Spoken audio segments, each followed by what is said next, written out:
There's a big humanization trend kind of moving forward in the pet food industry where people, like their dogs and cats are actually part of their family. They take them with them camping, hiking, on trips and things like that. And so that kind of lifestyle and that kind of like bringing people or bringing animals with you into your day to day changes like the experience. And so that really kind of shapes what we can do to make cool products that people care about.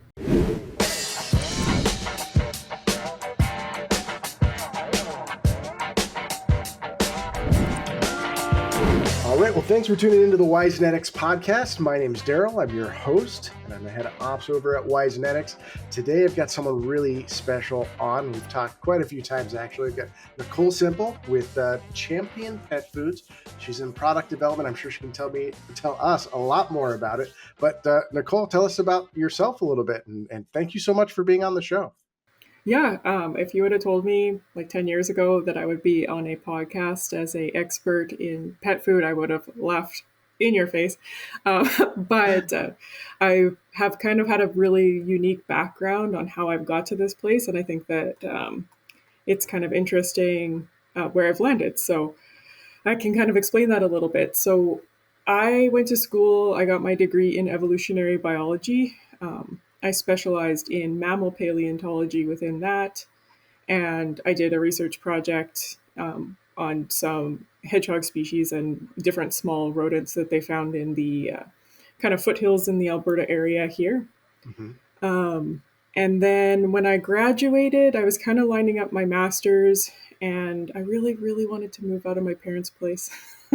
So I opted to kind of hit the workforce, and I was working at Starbucks at the time. And so I kind of went into their management training program. And then a friend of mine left Starbucks and he went over to WestJet, the airline, and he had some really good things to say about the company. And I was younger, much, much younger at the time.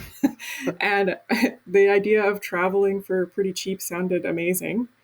So there was a position open for a customer service agent, and I applied and took a huge pay cut, but ended up getting to do some travel. And then after a year of doing that, I moved up into what's called daily duty coordinator, which is a kind of planning where all the planes park, like kind of working with the airport authority and all of the different caterers and stuff to get the planes fueled and things like that. And then from there, I was the guest service manager, which is, if you would like to yell at someone, that would have been me. I did that for a couple of years. And then I was given the opportunity to do a duty manager, which is essentially operations manager. So I was the most senior leader on site at the time. I was responsible for good, bad, ugly in the day-to-day. I had to work with lots of different, like Transport Canada and U.S. Customs, things like that. Mm-hmm. And then I went on mat leave, my first mat leave, and I had my daughter. And in Canada, we get a year off, so I did that for a year. And what is that? I don't know anything about that. I know, it's crazy. So I came back after my daughter's mat leave, and my husband got this really good opportunity to work for a Dutch company. He's a greenhouse construction manager. So he got this really great opportunity, but he'd be out of town. And childcare in the like early morning hours is not really a thing. So I kind of just was looking for something Monday to Friday because I was working shift work at the time. And so I stumbled on an office manager position at Champion, and I was like, oh, I could do that. Like, I don't, I've been an office manager in a sense that like I've done a lot of office things, but I thought it'd be just a good opportunity to still get out of the house and work and stuff, but also have that flexibility with childcare. So I interviewed at Champion, and I was actually offered a project management position, and I started doing that in 2019. And then I went on another mat leave. And while I was on that mat leave, my current boss kind of took a chance on me and had offered me to become the product development manager within the research and innovation team.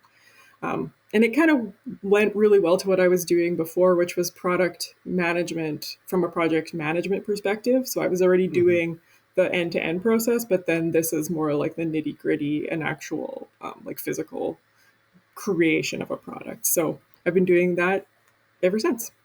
That's that's a wild story from from essentially like fossils of small rodents, which I'm going to make sure that my youngest doesn't hear this because she really wants a hedgehog, and that's not happening according to my wife. And into airports, and then where you are now, that's crazy. Yeah, it's a wild ride, but I mean, there was so many things I picked up along the way that have allowed me to be Sure. successful now. So um, I guess my biggest kind of thing that I like to keep with me in my mind is like take chances and don't turn down opportunities. So here I am. I love it. You know how many times I actually hear that on this podcast? I believe it. All the time. It happens. All the time. And I can't agree with it more. I won't jump into like what your top three achievements are because that's a crazy like journey on its own. But what would you say maybe is like the sterling achievement, like something that you're really, really proud of? And what did you learn from that? Aside from like having a family and stuff, because that's a really great achievement. Yes. I want to make sure I mention that, but also, so 2020 was like a really wild year for everybody, like COVID, but it was a super wild year for me. So in 2019, at the end of the year, in December, my daughter, she was diagnosed with leukemia.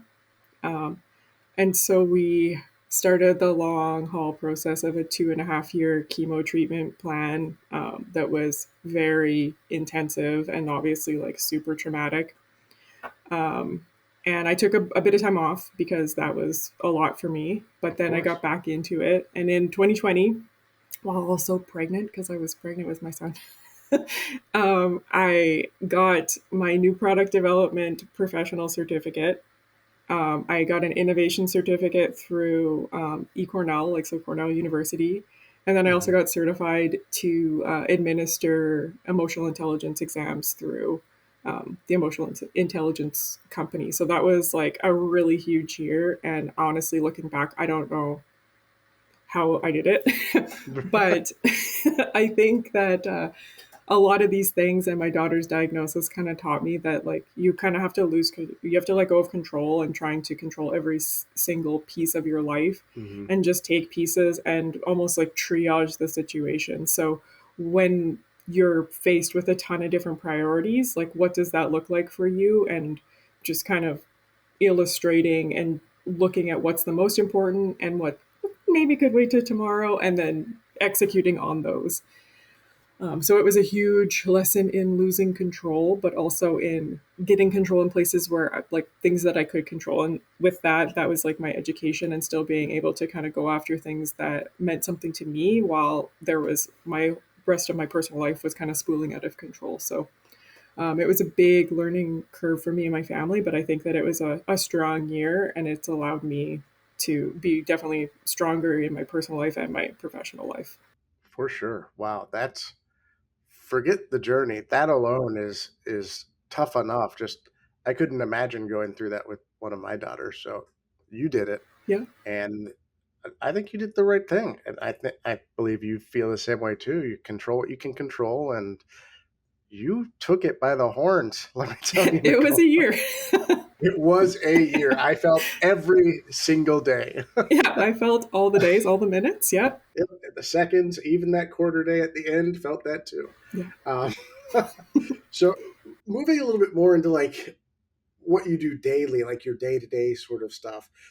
Are you handling the marketing for the products and everything that you do? I work really closely with our marketing team, but I'm more in the technical product development. So I work with marketing to kind of just determine what claims might be, our regulatory team to kind of support those claims, our research team to see what sort of research has been done to support those claims, and then my team is the physical, like boots on the ground doers. So we will be often literally shoveling meat into a meat grinder and sending it through the extruder. So my team's the physical doers. And then because I'm in a management role and I do work with all of these cross functional team members, like I like sometimes have heavy meetings. So Hmm. and just keeping everybody updated on process and making sure that like everything's on track to meet like launch deadlines and things like that. As someone who has heavy meetings myself, I understand. Yeah. I understand deeply. Okay, so when you're working with all of those teams, like and especially towards like the marketing side, are there certain tactics that you and your marketing team devise together? Because I know regulatory up there in Canada is a lot harsher than it is here. Maybe like to market. Maybe I'm wrong there too. That's possible. In the pet food market, Canada actually has very few regulations. Oh, But with that, for our Canadian product, we have adopted like a very stringent regulatory body that they use in EU because we do mhm. shipping and product development for EU, APAC, pretty much every Okay. market. Whereas in our US kitchens, there is a lot of regulatory around that. So, like, a really big piece of it is working with our marketing team to kind of figure out what minimum viable product is and doing a lot of consumer research testing. Um, and I think that that's like a really like probably one of our most valuable tools that we have, and that thing something that I would never want to lose, regardless of which sort of industry you're in. Hmm. I think that it kind of allows you to know what's providing value to your consumer, and you really need to know who those consumers are. So we happen to have two brands, and within those brands, very different consumers. So when we're developing those products, we have different panels of people that we would work with to determine like what sort of ingredients might land with them. And I think that that's the same in any sort of industry, is being able to understand who your consumer base is and what is of value to them, because you could totally over deliver something that they don't really care about, where the minimum viable product could have been to market faster, probably cheaper, if you would have kind of understood what that meant for those people and those consumers. So that's something that we really like to lean on, and we've kind of been digging into more so. And even in my past world, it was knowing what your particular guest or consumer or customer in front of you needed, because sometimes they don't even want to talk, they just want to like, you just want to get checked in and get on your plane. Yeah. So like it's just knowing and kind of reading the room and understanding what people want, and I think that that's a really valuable tool to have in marketing. I think in anything, really, if you can read the room, you're two steps ahead of most people. My daughter waking up is like every time she wakes up, if let me rephrase that. If you wake her up, it's like you've startled her and she's about to run out of the room. And so she'll sit up and then she's grumpy. So you just got to know, I got to wait. I got to wait. And it took me a while to learn that because I wake up and I'm like, all right, time to go. Let's go. But yeah, I love that you have products that have two very different peoples that use it, and that you and your marketing team are in tune with that, so that when you're making this minimum viable product, you're doing best for them and best for you at the same time. Different brands have been, not necessarily in pet food, but in the world, have been accused of kind of like over engineering things that didn't need to be in there. And I think that that's just something to really be cognizant of when you're developing products, is knowing like this particular feature maybe isn't going to land what you think it's going to land. And by doing that consumer work, it could really help you hone in on what's important to people and actually what's going to sell. So, I've never used that side burner on the grill. I have not once. no, I don't think we have either, It's but there. someone's using it, I guess. Someone must be right. They include it.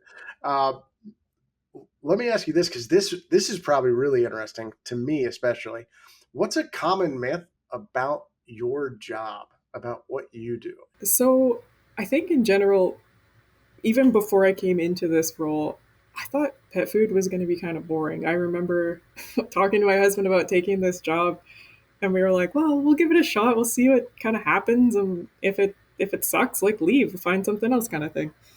And I came into it, and I didn't realize how huge and like it's $1 billion, billions and billions of dollars worldwide, and it's so innovative, and people are crazy about their pets, like me included. And I should have known, since I'm crazy about my pets, but people are treating their pets like family. So that kind of allows me in the day to day to have a more innovative perspective on like things that we could potentially create. There's a big humanization trend kind of moving forward in the pet food industry, where people, like, their dogs and cats are actually part of their family. They take them with them camping, hiking, on trips and things like that. And so that kind of lifestyle and that kind of like bringing people or bringing animals with you into your day to day changes like the experience. And so Mhm. that really kind of shapes what we can do to make cool products that people care about. And sometimes that is going out for dinner and kind of seeing something cool on a menu that I'm eating and maybe applying that to something that we could look at for a pet food product. So it's super innovative. It's super complex. Like the regulatory bodies that we work with is it's wild, and so certain ingredients have to be called certain things based on how they're processed.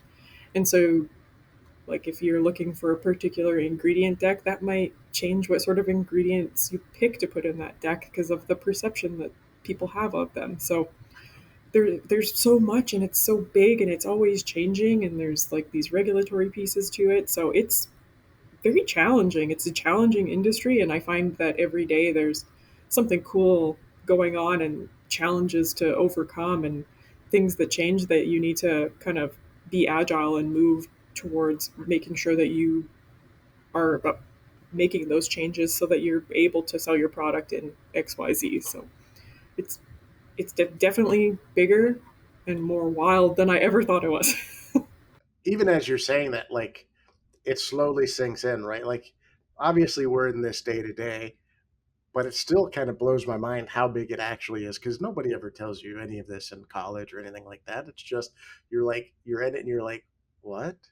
All of this goes into everything that we do.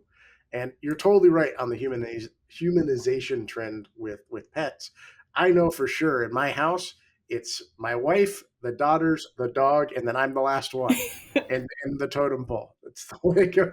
That kind of is how it is, right? And more people are opting to not even have kids and just have pets. And so, like, the pets are their kids. And so they get that treatment that a kid would maybe get. So it's kind of an interesting realm to be in. And I stumbled into it. And it's something that I am, like, thankful for every day, especially on the days where it's really cold and awful and all the flights are canceling. And I'm super glad that I don't have to deal with that anymore. But every day it's so interesting. It's just, I fell into something awesome. Yeah, you totally did, and you dodged a bullet there because a lot of flights got canceled yesterday.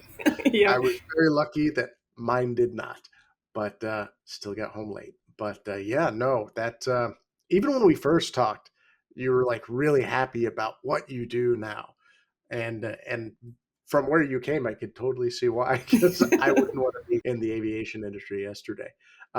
What would you consider is the most important lesson you've learned over your career? I think I kind of alluded to it before, but like people have different backgrounds and people get to different places in different ways. And with that, I just don't think any idea or question is dumb. And I know that's cliche to say, but bringing in people who don't have the same perspective as you allows for like a different perspective for the product or for the situation that you're in.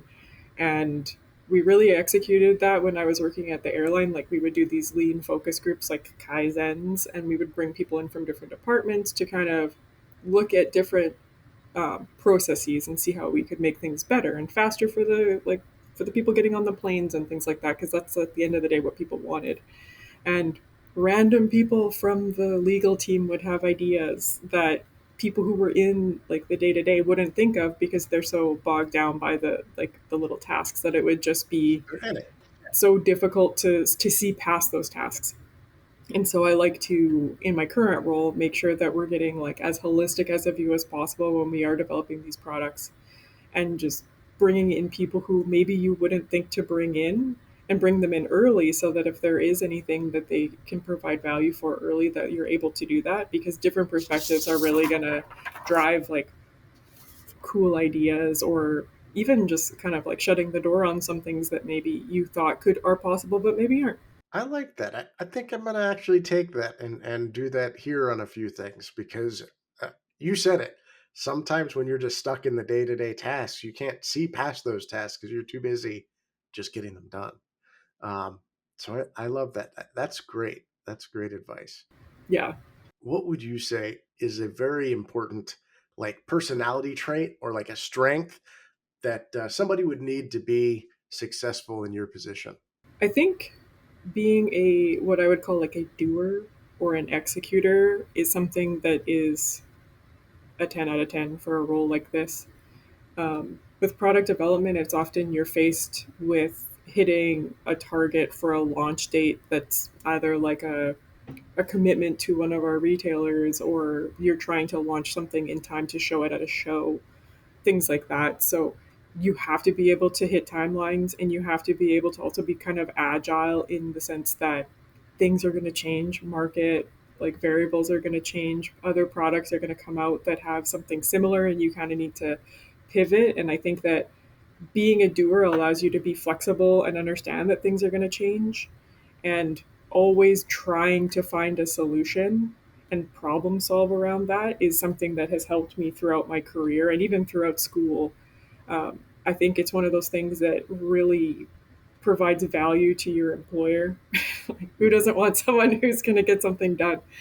Um, and I think that I try to kind of instill that in my team, in just like, even if we don't necessarily have a bunch going on, like what can we do? What can we look for? What are the holes or gaps in our process? How can we close those holes? And even if it's not within our wheelhouse or our job, we're still going to look at kind of solving that problem, and closing the circle and making sure that everything moves smoothly, I guess.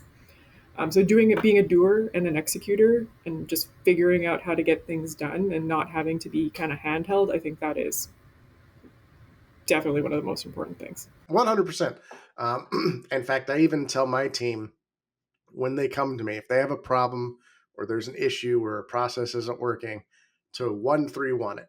If you have one problem, give me 3 solutions and we'll pick one together. And that's what we do. Otherwise, you get stuck, right? You get stuck trying to go somewhere, deadlines get missed, people get upset. And especially with what you do, if you've got product launch dates, I'm not, I had, this was lifetimes ago, it felt like I had contracts with retailers for products that I manufactured and sold to them. And if I didn't have them by a certain date, I got penalized. And the penalty wasn't tasty at all. It wasn't fun. So I assume it's the same for you. And so you really have to execute, and there's always problems. It's Always. never smooth. It's never smooth. Never. So being able to go around that and figure that out, you have to. And you've done it for years and years and years and years. It does seem that way. Just thinking alone, like school itself, tough, right? Lots of problems, lots of stuff to figure out. Then you have Starbucks. My sister worked at Starbucks. I heard stories. I'm sure that's just like, that's the airport, but with coffee. So yeah. And people haven't had their coffee. mm-hmm. So it's important to do that. And that is important for an executing position.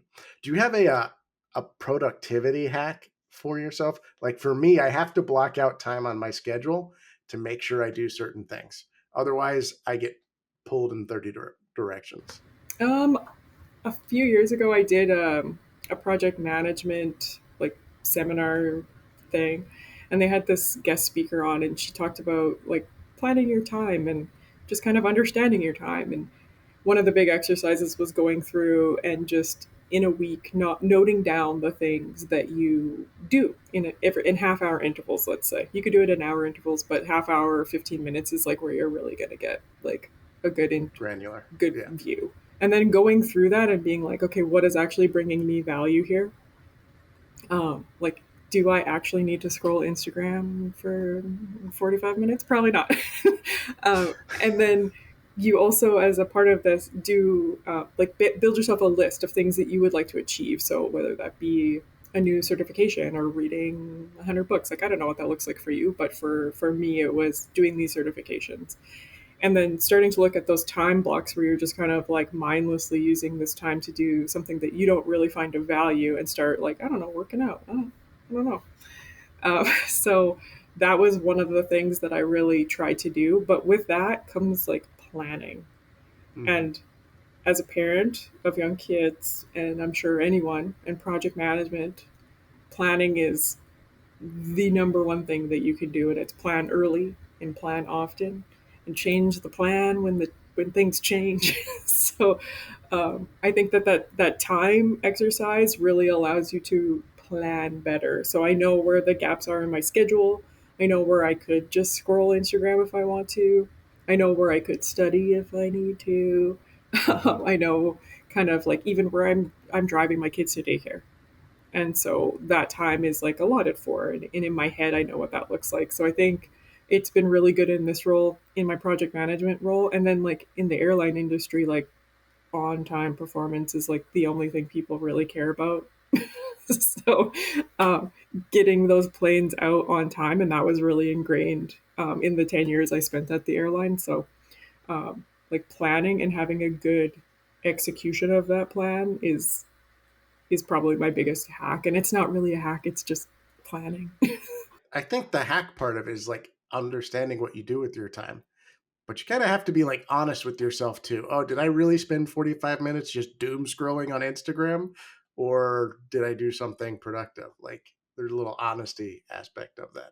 Yeah, and it really makes you like look at what you value and what you're spending your time doing, because there was a really big disconnect there.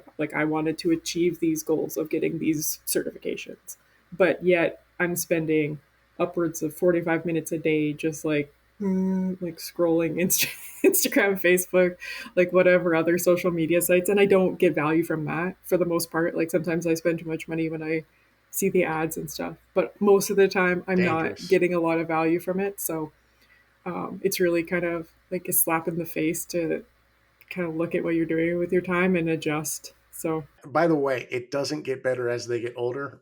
My daughters are teenagers and their plans change like on the minute to the point where it's a joke in my house now because I'm the last person to know anything and everything. And I'm like, where is everybody? Oh, they went to so and so. I'm like, weren't they going?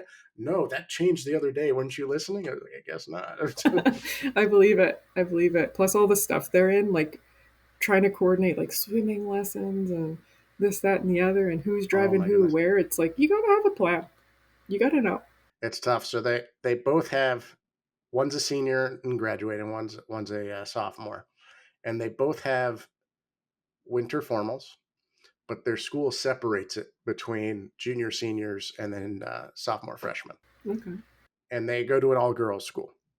And then there's two or three all boys schools, and there's like a Miami's a weird place. But in any case, then there's dances there too. Let me tell you what kind of a nightmare it was planning all that out. Who's picking up who's going where, all of this, and then to be stuck in Miami traffic to deal with it on these days where it was a nightmare. It was a night. I'm getting PTSD from it. So, moral of the story: it doesn't get better. Plan, plan, plan. And then plan again when the plans change. Yeah. Yes, and plan as the plans are breaking again. Yeah. Build the car while you're driving it. Isn't that what it's called?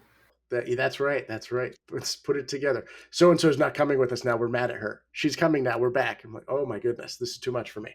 But kind of wrapping up a little bit here. What is an occupation other than what you do right now, or maybe other than the ones that you've already done, that you would like to try or maybe jump into? When I was like a little kid, I wanted to be a paleontologist, and that never really died. Mm-hmm. But in my when I was doing my undergrad, I was kind of like, I don't know if I want to just be reading papers and doing this. I'd rather be like digging in the dirt and finding cool dinosaur bones, and that's like part of being a paleontologist, but also Not. so I kind of pivoted into wanting to be a forensic scientist, and that never really died. And I think that um, I would still love to do something like that and get into that. But I think that I get to do some of those pieces in my job. It's like the digging, trying to find out what's happened here. Like, oh, this product didn't work how we thought it was going to. Why was that? So I get to do some of the problem solving that I think drew me into being a paleontologist or being like a forensic scientist. So I think that like while I haven't really ever done something I didn't enjoy for some some aspect of it, I think it would be really, really cool to be in forensics. That's cool. Seems like the theme here for you is if there's problem solving, you're in. I'm like, I love firefighting. Like, probably not physically firefighting. Like, I'm not going to be able to carry your body out of a burning building. But when there's like, when things have hit the fan, that's really where I kind of shine. And that's a weird thing. Like, it's not a good normal, it's not a normal thing. But I love when things are going sideways because I feel like that's where you really learn the most and like really have to like look at different angles to solve problems and still be innovative around what you're doing and trying to make deadlines. So yeah, I love the fire. I love it too. I don't. First off, it's kind of like the pressure of it, right? I like the pressure. I like that it has to. You have to be like fast, and what you're doing has to make sense. You have to be like confident in what you're doing, and like it's bad for me to say it's kind of fun because it's fun, Mm-hmm. but because obviously you don't want to deal with fires all the time. But I kind of like when they pop up. I'm not gonna lie. Don't tell my boss. Yeah, don't tell mine. No, I think they know. I think they know. I like the problems. Like when I'm don't have a lot going on, I'm like that's my least happy. That's my least Mhm. like I just don't love that. I love when like I'm drowning almost. Yeah, we're cut from the same cloth, you and I on that one there. Well, Nicole, I think we could probably wrap it up here, but where could our listeners find you online? Online, like I have the usual Facebook and Instagram and stuff, but those are like my personals. But for as far Yeah, as professional goes, I have my LinkedIn. So that is, you can just look me up, Nicole Semple on LinkedIn. awesome. Well, Nicole, always super fun talking with you, and thanks so much for coming on the show. Yeah, thanks for having me. I'm like super honored to be here and glad that you asked me. Yeah. Super happy to have you. Talk to you forever. So thank you again. And then thank you so much, everyone else, for listening. This is the 𝗦𝗽cie podcast. We're signing off.